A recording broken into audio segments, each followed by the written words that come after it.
አሐዱ አምላክ ዘላለም ሥላሴ ተከበሩ መምህራችን ሊቀ መዘምራን ጌታቸው ብርሃኑ፣ የጉባኤው መሰብሰብ ምክንያት ወንድሞቼ ዲያቆናት፣ የቀራችሁት ወንድም እህቶቼ በእግዚአብሔር ስም እንዴት ከረማችሁ?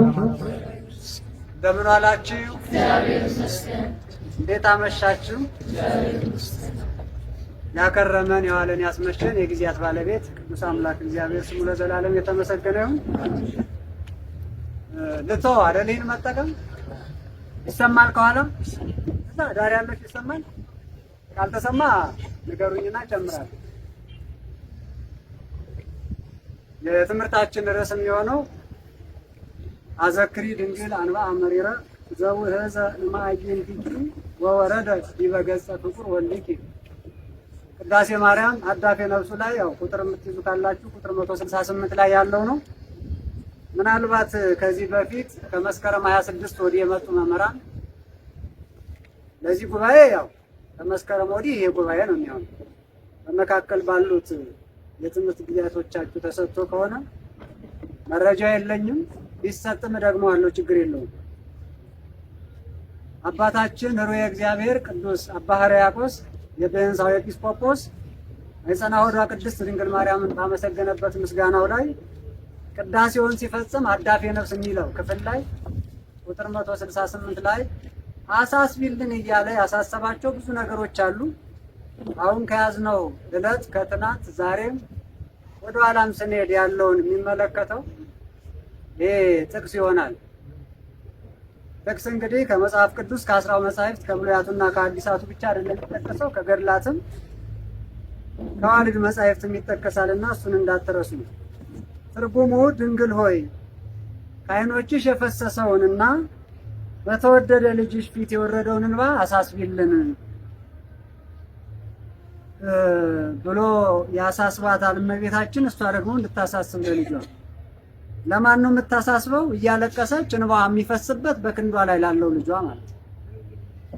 ይህ ዘመን ዛሬም ላይ በተወሰኑ ቀናት በቤተክርስቲያናችን ላይ ያለውን መከራ እያያችሁ ስለሆነ አበልጠን ይህን ጸሎት የምንጸልይበት ጊዜ ነው። ካልተሰማችሁ እጃችሁን አንሱ። ኋላ ላይ ያላችሁት እንዳው ስደት ሁሌ ተደጋግሞ ስንናገረው ለምንድነው ካልሆነ በስተቀር ስደት የተጀመረው ከሰው ልጅ ታሪክ ጋር ነው። ምናልባት የሰው ልጅ ስደትን 7 ዓመት ነው የሚቀድመው።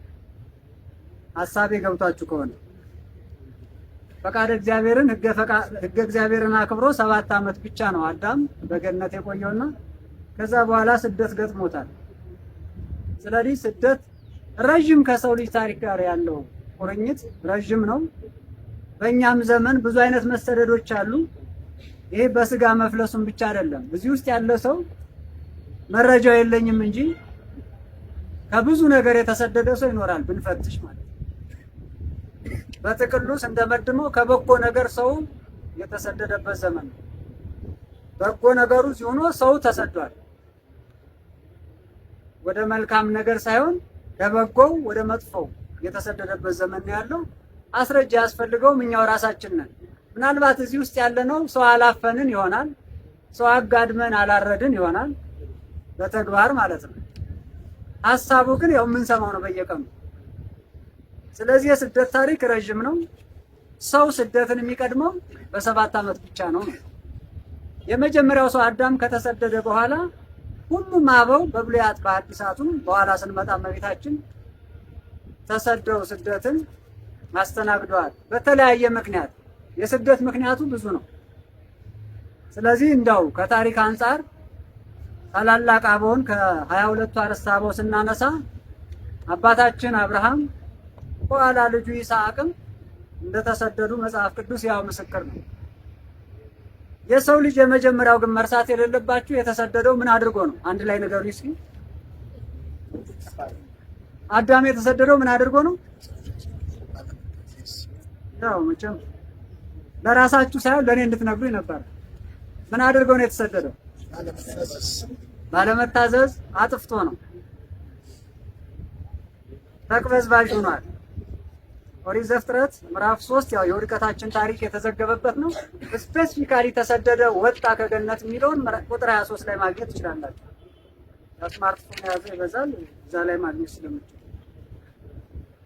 ስለዚህ ከዛን ጊዜ ጀምሮ እዛ የብሉይ ኪዳን ስደተኞች ከኛ ልዩ የሚያደርጋቸው ስደታቸውን በሚጠት መከፋታቸውን በደስታ የሚመልስላቸውን መሲህ ይመጣል እያሉ ተስፋ ያደርጉ ነበር። ይህን ደግሞ ከመጀመሪያው ከተሰዳጁ ከአዳም ነው የወሰዱት። አዳም ሲሰደድ አንድ ስንቅ አብሮ ይዞ ተሰዷል። ምን የሚል አንቲ ውእቱ ተስፋው ለአዳም አመ ይሰደድም ገነት ብሎ ይኸው ራሱ ቅድም የጠቀስነው አባ ሕርያቆስ ቅዳሴ ማርያም ላይ አዳም ከገነት በተሰደደ ጊዜ ተስፋው ማነሽ ነው ያለ። ተስፋው ማነሽ? ተስፋን የምትረዱበት መንገድ የተዛባ እንዳይሆን። አብዛኛው ሰው በማህበራዊ መስተጋብር ያልተሳካለትን ነገር ደጋግሞ እንደው ይህን ደግሞ እስኪ እንደው ብትሞክረው ተስፋ አረጋለሁ እንደው የሚል ሰው ይበዛል። ተስፋ ቆርጦ ተስፋ አረጋለሁ የሚል ሰው ይበዛል። ስለዚህ ተስፋ ስንል 100% የሚፈጸም ነው በቤተክርስቲያን አስተምሮ። ወንሴፎ ትንሣኤ ሙታን ወሕይወተ ዘይመጽእ ለዓለመ ዓለም። ይሄ ምንም መፈጸሙ አይቀርም። ቅድም ጸሎት ይደረሳል ውዳሴ ማርያም ነው ወይስ አቡነ ዘበሰማያት ነው? አቡነ ብቻ ነው። ዓርብ ላይ ሲደገም የሃይማኖት መሰረት የሚለው አማርኛው ላይ ስትዘጉ ምንድን ነው የምትሉት? የሙታንንም መነሳት ምን እናደርጋለን? እሱ ተስፋ ማለት ነው። እሱ ተስፋ ወደ ምስራቅ ዙራችሁ ያላችሁ ክርስቶስ ያደረገው በዚህ ነው፣ የሚመጣው በዚህ ነው። ወደ ምስራቅ ተመልከቱ እያለ የሚያሳስበን ዲያቆኑ ምስራቃዊት በሆነች ወንጌል እመኑ፣ ባረገበት በኩል ይመጣል እሱን ጠብቁ ነው። እናቱ ገበያ ሄደችበት በወጣችበት በኩል ሕፃኑ እስክትመለስ ድረስ አይኑን በዛ ነው ደጁ ሲያይ፣ በዚህ ብትመጣ አያያትም በታመን መጀመሪያ በሄደችበት ነው አንጋጦ ሲያይ የሚውለው። የእኛም ተስፋችን እቺ ምስራቅ ናት። ፀሐይ መውጣቱ አይቀርም፣ እንደ ጨለማ አይቀርም። ስለዚህ ስደቱን ማንን ተስፋ አድርጎ ተሰደደ? እመቤታችን አይጸና ሆዷ ቅድስት ድንግል ማርያምን። ለምንድን ነው? የተስፋ መፈጸሚያ እሷ ስለሆነች። እግዚአብሔር ሰው ይሆናል ስንል ሰው የሚሆነው በድንግል ማርያም ስለሆነ ክብርና ምስጋና ለስሟ ይሁን። ስለዚህ ከገነት የተሰደደው አዳም ተስፋ ያደረጋትን እመቤት በኋላ ደግሞ አባ ሕርያቆስ ምን ብሏታል? አሳስቢልን ባክሽ። ርዕሱ ምን ነበር? ረዘመባችኋል። ምንድነው ርዕሱ? ግድ የለም ቅንጭብጭብ አድርጋችሁ እንዲሆን በሉ። ምኑን ነው አሳስቢልን ያላት? ረሃቡንና ጥሙን በኋላ ነው። አሁን ርዕስ ያደረግናት ግን አዘክሪ ድንግል አንባ መሪረ ነው። መሪር እንባ እሱ መሪር እንባ ደግሞ የዋዛ እንዳይመስላችሁ አለቃቀሱ። ይህንን እንባ ከአዳም ጀምሮ መቅድመ ወንጌል ላይ እንደምናነበው አባቶቻችን እንዳስተማሩ አዳም መጀመሪያ ሲያለቅስ የወጣው ስታለቅሱ ምንድነው የሚወጣችሁ? አፈርሶን ያለቀሳችሁ ንገሩኝ። ያላለቀሳችሁ ታድላችሁ። እናንተ ምንድነው የሚወጣችሁ? በሉ እንጂ ውሃ ነው አይደል? ቀምሳችሁታል? ጨው ይላል። ቀምሼዋለሁ። ቅመሱት። ከዚህ በኋላ ያልቀመሳችሁ ገና አልቅሱ እያልከን ነው እንዴ? አልቅሱ እንጂ ስለ ኃጢአታችሁ አልቅሱ። እየሆነ ስላለው 4 ዓመት የሞላው ልጅ ተቆረጠ አይደል? የተመታው ከእናቱ ተረፈው። ስለነዚህ ማልቀስ አልቅሱ ያልኳችሁ የሚገባውን ለቅሶ ነው። አልቅሱ ተብሎ ይታዘዛል። ብፁዕ አቡነ ማርቆስ ናቸው። ብፁዕ አቡነ አረጋዊ ያረፉ ጊዜ ትዝ ይላችኋል። ቅድስት ሥላሴ ካቴድራል ላይ ድንገት እድል ሰጥቷቸው ሹማምንትም ተገኝተው ስለነበር ይስሙት ብለው ነው። ኧረ ቅዱስ ጴጥሮስ ነኝ አልቻልንበትም ያሉ፣ ኧረ ጀግናው ነው አሉ። ህዝቡ እንዳለ ነው ያለቀሰው። እንዳው ጥሯቸው። እውነት ለመናገር ዛሬ አቡነ ሀብተ ማርያምን ጠርተናል። በማይጠንታቸው ያስታርቁን እንጂ እሳቸው ማልችለውን ርዕስ ነው የመረጥኩ ዛሬ፣ የምፈራው ማለት ነው።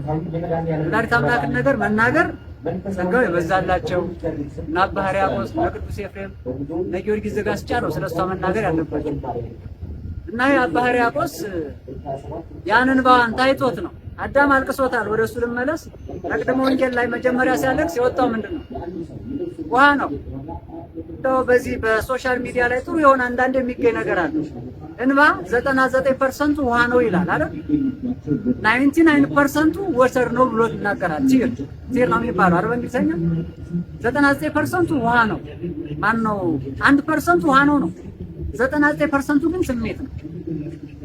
ሰው ሲደሰት ያለቅሳል አያለቅስም? ያገባችሁ አላችሁ አለ። የሰርጋችሁ ጊዜ የምታለቅሱ አላችሁ አይደል? እግዚአብሔርን ቸርነት አስባችሁ የሚያለቅሱ አለ። ገና ያላለቀሳችሁም እንደው እንደ ስርዓት አድርጋችሁ አልቅሱ ማለት አይደል? ደስታም ያስለቅሳል፣ ሐዘንም እንደዛው። ይህች እናት ያለቀሰችው ያ የወረደ እንባ በሐዘን ነው። ደግሞ እንባው ምንድን ነው? መሪር። ኢትዮጵያ አሁን የገጠማት በእውነት መሪር ሐዘን ነው። ቤተክርስቲያን የገጠማት በ40 እና በ80 ቀን ሀብተ ወልድና ስመ ክርስትና ሰጥቼ ከአብራ ከመንፈስ ቅዱስ ከማኅፀነ ዮርዳኖስ የወለድኳቸው ልጆችን እያነቁ ገደሉብኝ እያለች ቤተክርስቲያን አሁን የለበሰችውን ጥቁር ካባ ያየው ሰው ስለሌለ ነው።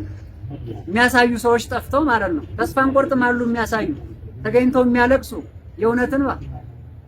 ድንግል ለምንድን ነው ይችን አስራት ሀገሯን ታርጋ ባርያቆስን ሰምታኝ አንተ ተሆን እሺ እኛን ትተውን እውነት ለመናገር ግን እንደው ፍሬ እግዚአብሔር የተባለው ወልደ አፋነ ሲባል ቅዳሴዋን ሰተት አድርጎ የደረሰው እሷ ለምን አልቅሳ ታስታርቀ ነው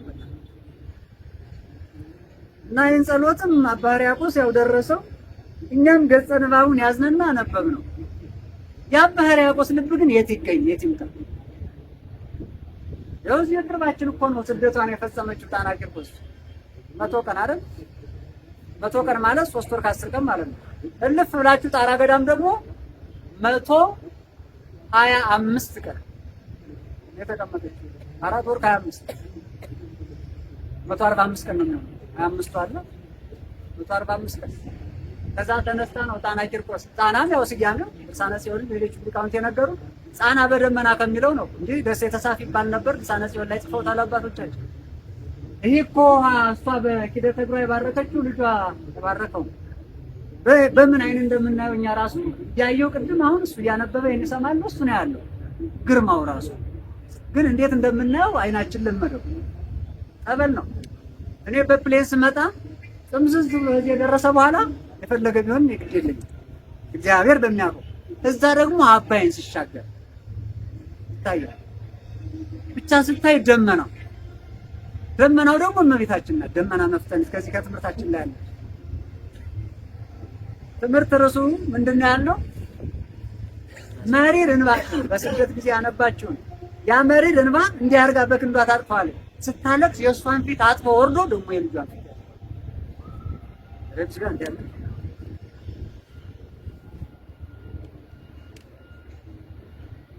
እስኪ ትንቢት ልንገራችሁና በኋላ ትምህርቱን ስንጠቀልል እንዲገባችሁ። እመቤታችን ቅድስት ድንግል ማርያም እንደምትሰደድ አስቀድሞ በነቢያት ትንቢት ተነግሯል። በዋናነት የአሁኑን ጽጌ ድንግልም ለጊዮርጊስ ዘጋስጫም ያነሱት በየድርሰቶቻቸው ኢሳይያስ 19 ነው ብዙዎቹ የሚያነሱት። ኢሳይያስ 19 ቁጥር 1 ላይ እግዚአብሔር ወደ ግብጽ እንደሚሰደድ ቀሊል ደመና ይላታል። ደመና መፍጠኒት ይላታል። ደመና እመቤታችን ናት። እግዚአብሔር በቀላል ደመና ተጭኖ ወደ ግብጽ ይወርዳል ተብሎ የተነገረው ትንቢት ይፈጸም ዘንድ ለምን እንደሚወርድ እዛ ላይ በኋላ እናነሳዋለን። አንዱ እሱ ነው። ወደ ግብጽ ብቻ ሳይሆን ወደ ኢትዮጵያ ስለመምጣቷ ነብዩ ዕንባቆም ነግሮናል። ምዕራፍ 3 ቁጥር 7 ላይ ማለት ነው።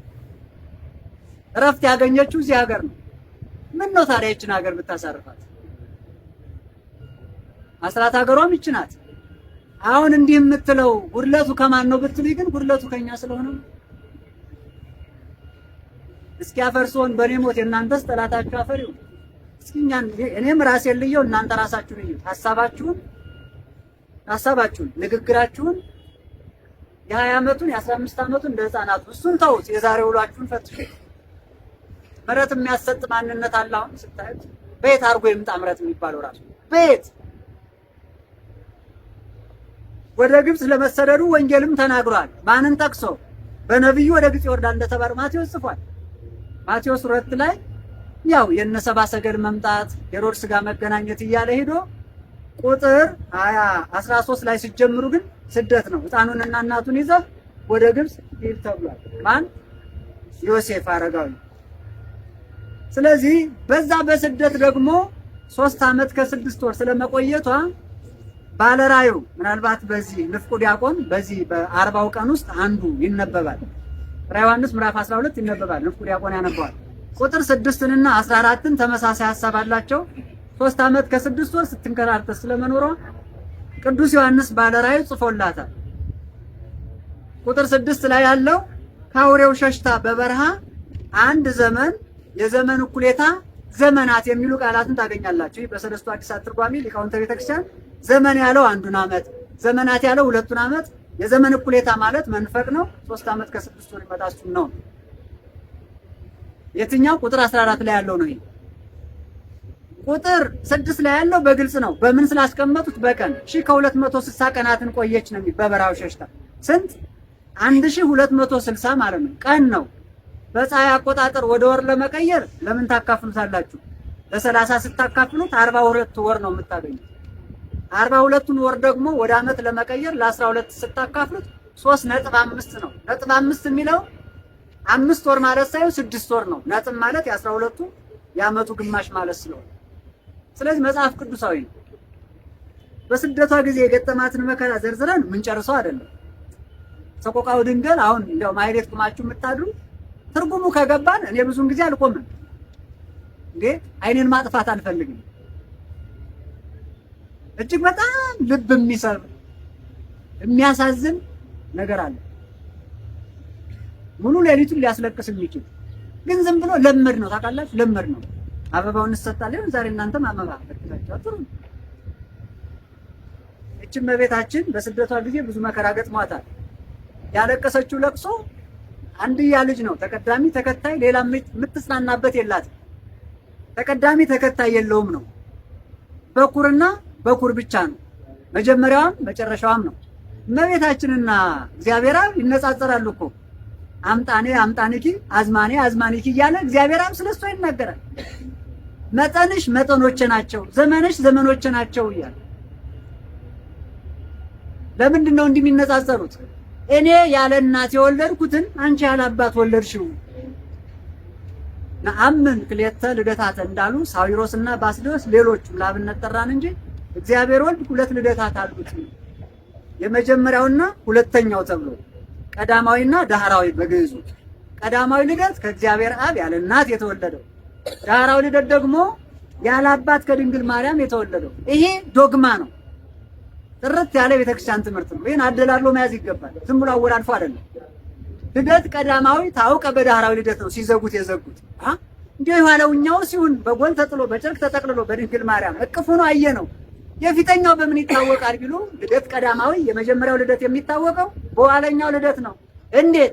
የኋለኛው ልደት ያለ አባት መወለዱ ቀዳማዊ ልደቱ ያለ እናት መወለዱን ያጠይቃል። ግጥም ያለ ከዚህ በላይ መሄድ አይቻልም። እጹብ ብቻ ለእግዚአብሔር ነው የምንተው። ለአባቶችም የተገለጠው እስከዚህ ድረስ ነው።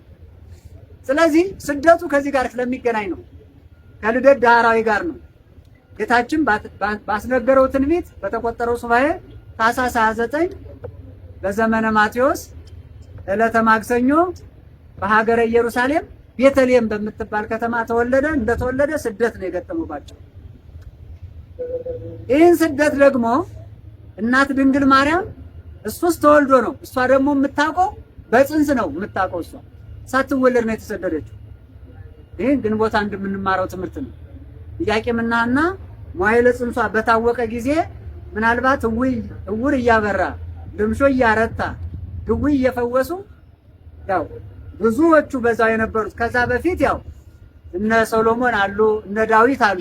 እስራኤላውያንን 40 ዘመን እንደ ገል ቀጥቅጠው እንደ ሰም አቅልጠው ብሎ የሚናገሩ እነሱ ናቸው። ስለዚህ እነዛስ ተወልደው ተሹሞ ዙፋን ላይ ቁጭ ብለን ነው። ምክንያቷ በጣም ረጅም ጊዜ የወሰደ ስለነበር መካንነት እንግዲህ ለሚገባ ይገባዋል። እንኳን በብሉይ ኪዳን አሁንም ምን ያህል ይጨነቃሉ መካኖች። የዛች መካን ነውር የሁሉ የቤተሰቡ ይሆናል። አንዳንዴ ደግሞ የባልየው ዘመዶች ሄዳ ፍታና ሌላ አግባ ሊያሉት ይችላሉ። እቺ በቅሎ ሊሉ ይችላሉ። እምነት ጠፍቶ ነው እንጂ የ90 ዓመቷን ሳራን ልጅ የሰጠ አምላክ ዛሬም አለ። ክብርና ምስጋና ለስሙ ግን የለም። ስለዚህ ከዘመዷ ወገን መታቸክ ስታረግ ነው ቤርሰባ የሚሉት ማለት አንድ አይና ነበረችና እያወሩ ነው።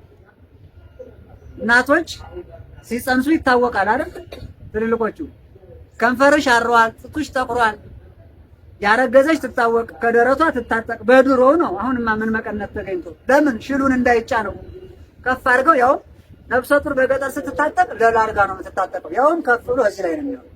ያረገዘች ትታወቅ፣ ምን ታደርጋለች? ከደረቷ አሁን ምንም የታጠቀ የለም። አሁን ጭራሽ የታጠቀ በእርግጥም በቅኔው ስትሄዱ የታጠቀ የለም። አሁን ከላይ ጀምሮ እስከታች ፈሪ ሁላ ታጠቂ ልቅስ ምን እያለ ነው ይላል። ይህንን አውቃ ተጨዋውተው ሊለያዩ ሲሉ አንቺ ሐና የእስራኤል አምላክ በቸርነቱ ጎበኘሽ መሰለኝ ብላ ለማረጋገጥ ስትዳስሳት ሆዷቸው ብሏል። እህል ከሆነ ምን ይሆናል? ይጠፋል። ሽል ከሆነ እናንተ ተመስገን እያለች እናንተ ስታወሩ እንዲህ ታሹ የለ ወንዱ ጺሙን እንዲህ ያረጋል። አረ ድንገት አይኗን እንዲህ ሲጨዋወቱታ ቡግ አለ። አረ ምን ጉድ ነው ተባለ። ያን እያየ በሰልፍ እናት እንዴች እናት ገና ሳትወለድ እኮ ነው በማይጸር እያለ ጠቅላላ ተሰልፈው ወይ እናቴ በረከትሽ ድረስ እየመጣ ሲታሽ በጎን ደግሞ መተው መታሸትና መዳን ሲገባቸው በተንኮል ደግሞ አረ አንተ ያለ አንተ እነዚህ ወገን የተወለዱት እነ ዳዊት እነ ሶሎሞን 40 ዘመን ቀጥቅጠው ገዝተውን እንደገል እንደሰማቅልተው ይህስ ገና ሳይወለድ ህዝብ እንዲያሰገደለት አንተ ቀድመን እንወቅበት በድንጋይ ቀጥቅጠን እንግደላቸዋለን። ስደት ነው ወደዚህ ወሰደኝ። በራእይ መልአኩ ተገልጾ ማንን? ኢያቄምን ማንን? እናታችን ቅድስት ሐናን ይዘው ወደ ማን ተራራ? ትንቢት አሏ መኃልየ ዘሰሎሞን ምዕራፍ 4 ቁጥር 8 ወደዛ ይዟት ሄደ። መውለጃ ወራታ ደርሶ ስለነበር ወለደች። ግንቦት አንድ ቀን የታረሰችው በንፍሮ ነው። ንፍሮ የምንቀቅለው እኮ እኛው እንዲሞር አይደለም። ስለዚህ እቺ እናት ስደትን የምታውቀው መቼ ነው ካላችሁ ገና በማይጸን እያለች ነው ተሰደደች። እሱስ ተወልዶ አዲሱ አይደለም ተሰደደች። ባጭሩ መቼ? በትርጓሜ ወንጌል ዕለቱን አንድም ከ2 ዓመት በኋላ የሚታረቅ ነገር ስላለው ሰዓት እንዳይቆርጠኝ ለምንድን ነው የተሰደደው የሚለውን ከትርጉሙ ተነስተን ይልቅስ ወደ እርሱ ተመልሰን እንቋጨው። በሊቃውንተ ቤተክርስቲያን አስተምሮ ይህ ብቻ ነው ባይባልም 4 ቤዚክ መሰረታዊ ነገሮች አሉ። ለምንድን ነው እመቤታችን ቅድስት ድንግል ማርያም የተሰደደችው ብቻ ሳይሆን ወደ ግብጽና ወደ ኢትዮጵያ አገር ለይተው የሚለውን ወንጌል ላይ በትርጓሜ ሊቃውንት ያስቀመጡት አንደኛው ቅድም እንዳልነው ትንቢቱ ይፈጸም ዘንድ ነው። ትንቢት ይቀድሞ ለነገር ይላሉ ሊቃውንት። ጉዳዩ ከመፈጸሙ በፊት ብዙ ዓመታት ሊሆን ይችላል። አስቀድሞ ትንቢት ይነገራል። የስደት ጉዳይ ትንቢት አለው። ቅድም ምን ብለናል? ኢሳይያስ 19:1 ላይ እግዚአብሔር በቀላል ደመና ተጭኖ ወደ ግብጽ ወረደ የሚል ትንቢት አለ። እሱ ይፈጸም ዘንድ ዕንባቆም ምዕራፍ 3 ቁጥር 7 ላይ የኢትዮጵያ ድንኳኖች ሲጨነቁ አየሁ ብሎ እመቤታችን አፄ ተዋሕዶ ቅድስት ድንግል ማርያም የገባቸው በየት በኩል አድርጋ ነው ወደ ኢትዮጵያ? የዛሬውን አድርገውና በኤርትራ አድርጋ ነው የገባቸው። ሲያት የምትባል ቦታ ነው። ከዛ ነው አሊ ዱባ እያለ ብዙ አለ። ፍራዝ ራሱ 95 ቀን ነበር እቺ የሚያቆይ ከተራራዋ ላይ ማለት ነው። እሱ ስለሚያውቀው ነው። ዳግማዊ ግሸን የምትባላለች ወደ ጎንደር ስትሄዱ ፍራዝ የምትባል አስቀድሞ ከጎንደር የሚቀድም ታሪክ ያላት ናት። በ15ኛው ክፍለ ዘመን ነጉዛራን አልፋችሁ ስትሄዱ ከዛ ትልቅ ተራራ አለ ዳግማዊ ግሸን የምትባል። ከዛ ራሱ 95 ቀን እንደተቀመጠች አንድ ሊቅ አባት እሱ አቡነ እንድርያስ ያውቁታል ይህን ታሪክ በደንብ። አሁን ይህን አናገኘውም። ይህንስ የጣራ ገዳሙን አግኝተነዋል። ገድል ላይ አለ 4 ወር ከ5 ቀን መቀመጧን ማለት ነው። ስለዚህ ብዙ የኢትዮጵያ ገዳማትን በርካለች። ረፍት ያገኘችው የት ስትገባ ነው? ኢትዮጵያ ስትገባ ነው። ዋልድባ የሚበላው ቋርፍም ከዛ የመጣ ነው። የዮሴፍ በትር በነገራችን ላይ አሁን ባህታውያን ስታያቸው ከላይ መስቀለኛ ከታች ደግሞ ሹል ነገር ያለው ታያላችሁ። ጥሩ ነው እሱ ነገር። አሁን ያስፈልጋል እሱ። ስለዚህ በሹሉ ዋልድባ ላይ 318 ስሮችን ነው ወፍራውት ይበሉ መራራ ነው። በቤታችን በዚህ ዘመን እያለች ከልጇ ጋር ትመገብ የነበር ሊቃውንት ያስተማሩን ወይንና ስንዴ ብቻ ነው። ስጋው ደግሞ ወደዚህ ታመጡ እዚህ ጋር ይተረጎማል። ወደዚህ እንመለስ። ስለዚህ እረፍት ያገኘችው እዚህ ነው። ኧረ እቺስ ሀገሬን ትናንት ትመስለኛለች እያለች አሰይማለች። ጠቅላላ አስራት ይሁንሽ ብሏል። ታዲያ እርሱንም አባ ሕርያቆስ እንዳለ በእሱ አማላጅነት በልጇ ቸርነት ይህን ጸሎት እንድሰማ ነርስ ያደረግነው ለዛ ስለሆነ ማለት ነው። ባጭሩ ትንቢተ ነቢያት ይፈጸም ዘንድ ተሰደደ ነው። ሁለተኛው ምክንያት አምልኮ ጣዖታትን ለማጥፋት ነው። የት ነው የምታገኙት? ይችን ራሷን ትንቢቷን እዛው 19:1 ላይ ልፍ ብላችሁ መጽሐፉ ላይ አወጣችሁ ስታነቡ ጣዖታት ከፊቱ እንደራዱ እንደተሰባበሩ ይናገራል። እዛው ኢሳይያስ 19 ልፍ ብላችሁ ማለት ነው። ስለዚህ እሱን አንድ ማሳያ እንድትይዙ ነው። ሶስተኛው ስደትን ቅዳሴ ማርያም ትርጓሜ ላይ አባቶቻችን ቅዳሴ ማርያም ላይ ማለት ተርጉመዋል። እመሙ ለሰማዕት የሚለው ይተረጎምላታል። የሰማዕታት እናት የሰማዕታት እናት አለ ስለምንድን ነው ቢሉ ሰማዕትነት ብቻ ስለተሳት አይደለም፣ ስደትም ታላቅ ሰማዕትነት ነውና ስደትን ባርካ ሰጥታለችና እመሙ ለሰማዕት አለ ተብሎ ይተረጎማል። ስለዚህ እዚህ ላይ አሁን ለሰማዕታት ብቻ ግን እንዳሰጡት በቅንፍ ሊቃውንቱ ለቅዱሳን ዛሬም ላሉት ወለጋ፣ አርሲ አሁን ለሚገደሉት ለሚሰደዱት ሁሉ እሷን የባረከችላቸው የሚያሳዝነውና የሚያሳዝነው እስከ መጨረሻው የሚያሳዝነው የማያልቀው ሐዘን እረኛ ባለበት በጎቹ እንዲህ ሲሆኑ ማየት ያሳዝናል። እሱ ብቻ ነው የሚያሳዝነኝ በግሌ። እንዲህ ስትሏቸው የማይወዱ ሰዎች አሉ። አካችሁ የመጣ ይምጣ እዚህ በኋላ ምን ሊመጣ ብላችሁ።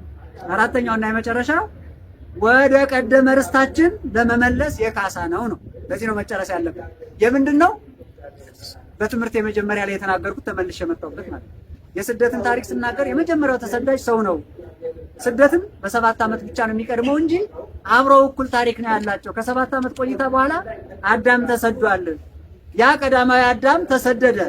ያ ቀዳማዊ አዳም የተሰደደውን ስደት ለመካስ ከስደት ወደ ሚጠት ለመመለስ ዳግማዊ አዳም ተሰዷል። ስለዚህ ክርስቶስን ዳግማዊ አዳም እንላለን። አዳም ራሱን ቀዳማዊ አዳም እንላለን። ሔዋንን ቀዳማዊት ሔዋን እንላለን። ዳግሚት ሔዋን ደግሞ እመቤታችን አይጸና ወዳ ቅድስት ድንግል ማርያም ናት። የእናቷን መሰደድ የአባቷን መሰደድ ካሳ ያስገኘች እመቤት ድንግል ማርያም ናት። ስለዚህ ይህንን ስንል በዚህ ዘመን ቅድም መግቢያ ላይ እንዳልኩት ሁላችንም የተሰደድንባቸው ጉዳዮች አሉ። እኔ በከፊል እናንተ በምላት የራሳችሁ በከፊል ስላችሁም የእናንተን አውቀዋለሁ ማለት ሳይሆን ተጋዱ ዓለም አሁን ባንነጋገርም ይታወቅ ስላለ መቼም አሁን ጽድቅ ሰርተን አይመስለኝም እንዲህ ይሆን ያለ ሰው በሰው የሚበላው መቼም የጤነኝነት ስሜት ነው ብዬ አልወስድም። ሰውን ሰው በልቶታል አይደል? ዝም ብዬ ቃል በቃል እኮ ነው። በቁም እኮ ሰውን ሰው በልቶታል በእኛ ዘመን። አሁን ትናንት እያያችሁ ነው። በሰሳው ሳሳ ባለው በኩል ትንሽ የልብ ልብ በተሰማቸው በኩል እያደረጉ ነው። ያፈናቀሉን እያሳደዱን ነው። በዚህ እንዳይሆን የሚከለክል ነገር ያለ ይመስላችኋል? የለም። ሁላችሁም አሁን እዚህ ያለን በቤተ መንግስት የተቀጠርነው በማን ቸርነት ነው ያለ ነው ብላችሁ ቃል በቃል ተናገሩ። በመንግስት ቸርነት እኮ ነው። ማለት ጠባቂ ያለ ብለን አይደል ነው ሁሉም ተኝተን የምናድረው። ይስቃሉ እንዴ? አሁን ወታደር አለ ብለን አይደል? ወታደር አውጥቶ አሳደረ። በዚህ ዘመን ወጥቶ አደር ነው የሚባለው። ትክክል ነው። ሀገር ለመጠበቅ ህዝቡን ለመጠበቅ ድንግል የምንለው ይህን እያልን ከኛ የሚጠበቀውን እናድርግ። የእመቤታችንን በሚያስታርቀን ልጇ የሚለውን ስናደርግ ነው። ስደመድም እንዲህ ነው የምለው። የእመቤታችንን በሚያስታርቀን የእሷ አማላጅነት የልጇ ቸርነት ጠፍቶ አይደለም። ክብርና ምስጋና ለስሙ ይሁን። አሁን የጎደለው እዚህ ውስጥ ካለ ነው ከኛ ነው። እዚህ ስላለን እኛው በእኛ እንነጋገር። ጎረቤቱን ተውት፣ ሌላውን ተውት። እዚህ የተገኛችሁ ከኛ ጋር የጎደለ ስላለ እየሆነ ያለው ነው። በልተን የማንጠግብ ለብሰን የማይሞቀን የሆነ ነገር ኑሮን የማንረካ ፈልጋችሁ ስትደርሱበት አያረካ። ማስተርስ ልጨርስ እንጂ ሲጨርስ አይረካ። ፒኤችዲ ልጨርስ እንጂ ሲጨርስ አይረካ። አሁን ካለውበት ካሪየር ወደ ተሻለ ፖዚሽን ሲደርስ አይረካ። እቺ ደግሞ ትንሽ ናት። በ10ዎቹ በ30ዎቹ 50ዎቹ በመቶዎቹ ሲደርስ አይረካ። ለምንድን ነው የማይረካው የሚለውን ጥያቄ ጠይቁት፣ መልሱንም መልሱት። ከእናንተ ገጥማችሁ ከሆነ ለምንድን ነው በትዳሩ ሰው አይረካ? እኔ እንዲህ መሆኑን ባውቅ ኑሮ አልገባም ነበር ሊል ይችላል። እግዚአብሔር ይለት ሊል ይችላል። እንዲህ መሆኑን ባውቅ አንቺ ጋር ምን ባል ይኖራል? አረ እንደው በቀረብኝ የምትል ሚስት ትኖራለች። ሲያዝ እያቀለል ነው ሳለ ቀሊል ሆኗል። ካልተጠቀምንበት ከዚህ ባሰማት ይመጣል። እኔ ነብይ አይደለሁም። ሰማይ ወምድር ያልፍ ቃል ያልፍ የሚለውን ግን እናገራለሁ። ይሄ ቃል አያልፍም፣ አትጠራጠሩ። እዚህ ቤት ያላችሁ ሁላችሁ ንስሐ ካልገባ ንስሐ እንግባ። ከዛ በኋላ አንፈራ። የምንፈራው ያዘልነው የኃጢአት እንስራ ስላለ እሱን አውርደን ከከሰከስ ነው ድፍረት የሚባለው እንዴት እንዲመጣ ያን ጊዜ ታዩታላችሁ። አባቶቻችን ከደፈሩ የማይደፍር ልጅ የለም፣ ከጨከኑ የማይጨክን ልጅ የለም። እንደ ሊቀ ሊቃውንት ስማ ኮነና ሊቀ ሊቃውንት ስሙን በደንብ ተገናኝተዋል። አሁን አወያይም አይፈልጉም። አቅሌሲያ በደንብ እየሰራች ነው የኛ ሚዲያ ማለት ነው። ሊቀ መዘምራንም አለ መናገር ያስፈልጋል። ተስፋ እንዳንቆርጥ ደግሞ ቢጫ ለብሶ ተስፋ የሰጡ ሊቀ ጳጳስ እያለቀሱ የጠየቁ አባት አይተናል። ልዑክ ተልኳል። በእርግጥ አትጠራጠሩ፣ የሚመጣብን ጣጣ አለ። ከዚህ አንጻር ራሳችንን እናዘጋጅ። ከዛስ ደግሞ አዘክሪ ድንግል አንባ መሪረ ዘውህዘ ማይንቲኪ ወወረደ ዲበ ገጸ ፍቅር ወልኪ እንበላ። ምንም ታምር አትጠራጠሩ። አንገቴን አልደፋም፣ ፊቴን አልመልስም። ከኛ ጎሎ ነው የሚያሳዝነኝ እንጂ አትጨነቁ። ድንግል አሳስቢልን። ያስተማረን የመከረን የገሰጸን አምሳየ ዓለማት መጋቢያ ዓለማት እግዚአብሔር ስሙ የተመሰገነ ይሁን። ይቆያል።